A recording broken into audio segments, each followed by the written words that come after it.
আসসালামু আলাইকুম, কেমন আছেন সবাই? একটা কথা আছে, গরিবের কথা বাসি হলে ফলে। সাকিব আল হাসান জিম্বাবুয়ে, তারপরে হচ্ছে এই ধরনের স্কটল্যান্ড বা ছোট ছোট দলের বিরুদ্ধে খেলতে চাইতেন না। সাকিব আল হাসান আমাদের ক্রিকেটার, মেগাস্টার না, মেগাস্টার তো সাকিব খান।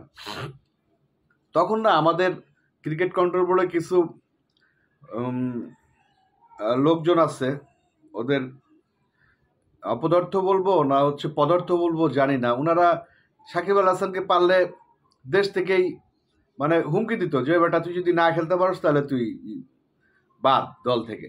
তো সাকিব আল হাসান, ওই যে বললাম গরিবের কথা বাসি হলে পরে, সাকিব আল হাসান কেন খেলতে চাইতো না? যে যা করে ইন্ডিয়া বা হচ্ছে অস্ট্রেলিয়া বা হচ্ছে ইংল্যান্ড অথবা আমাদের শ্রীলঙ্কা বা পাকিস্তান, এরা কি করে বাংলাদেশের বিরুদ্ধে বা জিম্বাবুয়ের বিরুদ্ধে বা স্কটল্যান্ডের বিরুদ্ধে বা আরব আমিরাতের বিরুদ্ধে বি টিম না পায়। তা আমাদের বি টিম নাই, হয়তো দু চারজন একটু চেঞ্জ করে সাকিব আল হাসানের পরিবর্তে দেখা গেল ওই সময় মিরাজকে দিত, অথবা তামিমের পরিবর্তে দেখা গেছে নতুন একটা প্লেয়ারকে দিত। এইরকম যদি করতো না, তাহলে নতুন কিছু প্লেয়ার তৈরি হতো। আমি বারবার একটা কথা বলি, এটা কেউ ধরতে পারেন কিনা জানি না, যে আমাদের ইন্ডাস্ট্রি এবং ক্রিকেট একই সুতোই গাথা। সাকিব, তামিম, মুশফিক, রিয়াদ, মাহমুদুল্লাহ করতে করতে পরের প্রজন্ম রেডি করতে পারে নাই। আর এদিকে একমাত্র আমাদের মানে এটিএম শামসুজ্জামান, তারপরে হচ্ছে হুমায়ুন ফরিদি, তারপরে হচ্ছে রাজীব সাহেব, আহমেদ শরীফ, ওনাদের পরবর্তী জামানায় একমাত্র মিশা ভাই। ভাই মিশা ভাইকে না টয়লেট করার টাইমটা পর্যন্ত দেয় নাই। এখন এখন কি অবস্থা? সব শূন্য, আমাদের পিছনে দাঁড় করা রাখছে, সব শূন্য। তো ওই সময় না আমাদের একটু একটু সুযোগ দেওয়া দরকার ছিল। আমি তো দুঃখে গত 5 বছর সিনেমাই করি না, মানে এফডিসির কোনো সিনেমা করি না, আর এফডিসির পরিচালকরা আদৌ সিনেমা করার কিনা সেটাও জানি না। তো বলতে চাই, ওইখানে যদি আমাদের একটু তৈরি করতে হতো না, আজকে এক চাটিয়া মনে করেন 100% শিল্পী নাটক থেকে আনার দরকার ছিল না।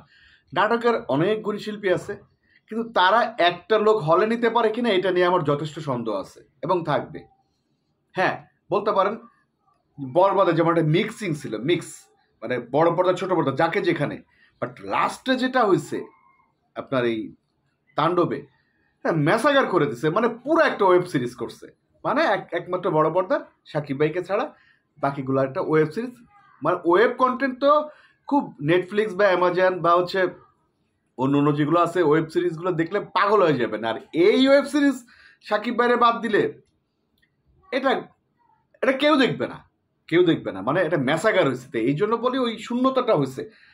আগের প্লেয়াররা কি ছিল, সাকিব, তামিম, মুশফিক, রিয়াদরা, এরা ধারাবাহিকভাবে হয়তো একটা ম্যাচ খারাপ করতো, একটা ম্যাচ ভালো করতো, ধারাবাহিকভাবে একটা ধারাবাহিকতা ছিল। আর এখনকার এই শান্ত বলেন, লিটন বলেন, সৌম্য বলেন বা মিরাজ বলেন, এটা বছরে একবার ভালো খেলে, 9 মাসই খারাপ খেলে। আর ওনারা বছরে 9-10 মাসই ফর্মে থাকতো, তামিম, সাকিব, মুশফিক, রিয়াদুরা, মাহমুদুল্লাহরা। আর এরা হলো 9 মাস হচ্ছে অধারাবাহিক। কি করবেন আপনি, কিছু করার নাই। মিডিল অর্ডার দেখেন কত বড়, মানে পুরনো লোক দিলে কি হয়? গাজী আশরাফ হোসেন দীপু নিঃসন্দেহে ভদ্রলোক, কিন্তু এই ভদ্রলোক তো খেলা ছাড়ছে 20-25 বছর আগে। সেন্সার বোর্ডে 20-25 বছর আগের লোক বা প্রিভিউ কমিটিতে 20-25 বছর আগের লোক যেমন বসাইছে, ওনাদের না, কারণ এখনকার সিনেমাটা তো ওনারা বুঝবে না, বা এখনকার প্লেয়ারদের কন্ডিশনটা তো গাজী আশরাফ হোসেন দীপু বুঝবে না। যদি বুঝতো, 5জন ওপেনার নাই কেমনে? ছোট তামিম, ইমন, নাইম হাসান, শান্ত, লিটন, 5জন ওপেন আছে, মিডিল অর্ডার নাই। অথচ মিডিল অর্ডার অঙ্কন, তারপরে হচ্ছে সোহানটা কত ভালো খেলতেছে।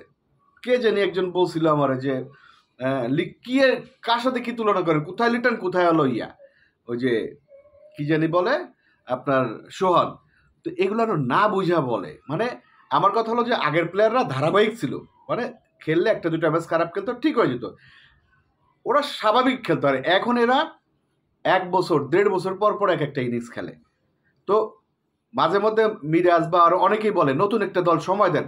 আমার মতন অবস্থা হচ্ছে নতুন দল, কিন্তু প্রায় এই দলের 70%, মানে ওয়ানডে T20 টেস্ট 3টা দলে 70% প্লেয়ারই 8-10 বছর খেলা হয়ে গেছে। এই যে আমার মতো 8-10 বছর কেরিয়ার হয়ে গেছে।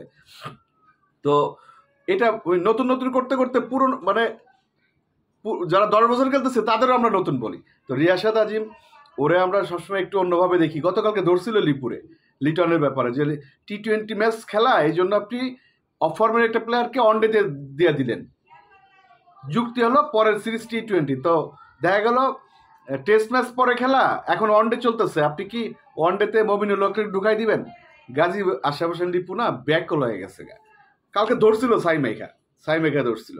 মানে একটা একটা নির্বাচক কিভাবে বলে যে হচ্ছে মিরাজ থাকলে মোসাদ্দেকের কোনো সুযোগই নাই, এটা কোনো মানে একজন বাবা কি বলতে পারে যে ওই ছেলেটা ভাত খাবে বাকিগুলা ভাত খাবে, এটা বলতে পারে?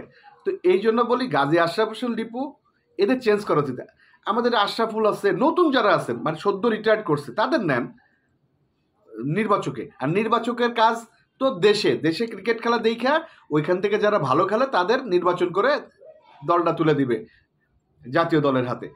নির্বাচকের বিদেশে কাজ কি? উনার তো বিদেশে ম্যাচ দেখার দরকার নেই, মানে পিকনিক করতে গেছে। মানে আমি আবারও বলি, নির্বাচকের কাজ হলো ঘরোয়া ক্রিকেটটা দেখার পর ওইখান থেকে ভালো যারা খেলে তাদের জাতীয় দলে দেওয়া, এরপর আর কোনো দায়িত্ব নেই। কিন্তু গাজী আশরাফ হোসেন লিপু চলে গেছে শ্রীলঙ্কায়। ভাই তোমার ওইখানে কাজটা কি ভাইয়া? কাজ তো হলো প্লেয়ার যেখানে দরকার ঘরোয়া ক্রিকেট খেলা দেখা, সেখানে যাবে না, তারা ওইখানে যাবে। মানে ক্রিকেটটাও ধ্বংস, আমাদের ইন্ডাস্ট্রি ধ্বংস। এখন ওই ছোট পর্দার এক ঝাঁক শিল্পী নিয়ে, ওনারা কিন্তু দুর্দান্ত আর্টিস্ট, এক ঝাঁক শিল্পী নিয়ে এসে বড় পর্দায় ঢুকাচ্ছে, হলে হলে ওই যে হল বিমুখ তাণ্ডব যেমন ফিরাই দিছে, একদম ওয়েব কন্টেন্ট থেকে ফিরাই দিছে। এই ক্রিকেটও এখন একই অবস্থা, ক্রিকেটে এখন কেউ দেখতেছে না। একটা দল 50 ওভারের ম্যাচে 3টা ম্যাচ খেললো শ্রীলঙ্কার বিরুদ্ধে, 50 ওভারই খেলতে পারলো না। তা তোমাদের কাজটা কি? যদি 50টা ওভারই খেলতে না পারো তাহলে কাজটা কি? এই প্রশ্নের জবাব কে দিবে ভাই? পুরো আমাদের ফিল্ম ইন্ডাস্ট্রি এবং ক্রিকেট সেম একটা সুতোয় কথা। ঘুরে দাঁড়ানোর জন্য বিশাল পরিকল্পনা দরকার। এখন এদিকে লিপু আর ওদিকে জন্টুর চাচা আরও যারা সিনিয়র আছে ওনাদের নিয়ে পরিকল্পনা করলে তো আগানো যাবে না ভাই। ধন্যবাদ, আসসালামু আলাইকুম।